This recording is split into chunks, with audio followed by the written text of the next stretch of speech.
Competitive ಎಕ್ಸಾಮ್ಸ್ಗೆ try ಮಾಡ್ತಿರ್ತೀರಿ, government ನೌಕರಿಗೆ ಟ್ರೈ ಮಾಡ್ತಿರ್ತೀರಿ, 10th ಎಕ್ಸಾಮು, PU1 PU2 ಎಕ್ಸಾಮ್ಗಳು, ಎಲ್ಲ ರೀತಿಯಾದಂತಹ ಪರೀಕ್ಷೆಗಳಿಗೆ ಅನುಕೂಲವಾಗಲಿ ಅಂತ ಹೇಳಿ ಪ್ರಯತ್ನ ಮಾಡ್ತೀವಿ.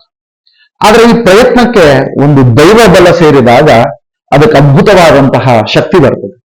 ಸೊ ಅಂತಹ ದೈವ ಬಲವನ್ನು ಸೇರಿಸಿಕೊಂಡು ಕೆಲಸ ಮಾಡಲಿಕ್ಕೋಸ್ಕರವಾಗಿ ವಿದ್ಯಾಭ್ಯಾಸದ ಅನುಕೂಲತೆ, ಎಲ್ಲ ರೀತಿಯಾದಂತಹ ಪರೀಕ್ಷೆಗಳಲ್ಲಿ ಒಳ್ಳೆಯ ಅಂಕಗಳನ್ನ ಪಡಿಲಿಕ್ಕೆ ಈ ಶ್ಲೋಕವನ್ನ ನೀವೇನು ಅಭ್ಯಾಸಕ್ಕೆ ಕೂಡೋಕ್ಕಿಂತ ಮೊದ್ಲೇಕೊಂದ್ಸತಿ, ಮುಗಿದಾದ್ಮೇಲೆ ಒಂದ್ಸತಿ, ಪರೀಕ್ಷೆಯನ್ನ ಬರೆಯೋಕ್ಕಿಂತ ಮೊದ್ಲೇಕ ಒಂದು ಬಾರಿ, ಪರೀಕ್ಷೆಯ ನಂತರದಲ್ಲಿ ಒಂದ್ ಬಾರಿ ಈ ಮಂತ್ರವನ್ನು ಹೇಳಿದ್ರಿ ಅಂತಂದ್ರೆ ನಿಮಗೆ ಆ ವಿದ್ಯಾಬಲ ಸರಸ್ವತಿಯ ಅನುಗ್ರಹ ಪೂರ್ಣವಾಗಿ ಪ್ರಾಪ್ತಿಯಾಗ್ತದೆ. ಬನ್ನಿ ಹಾಗಿದ್ರೆ ಆ ಮಂತ್ರವನ್ನ ನೋಡೋಣ.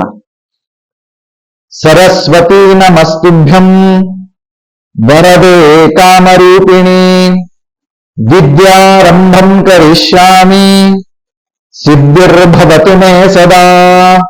ಮತ್ತೊಮ್ಮೆ ಈ ಮಂತ್ರವನ್ನು ಹೇಳ್ತಾ ಇದ್ದೇನೆ.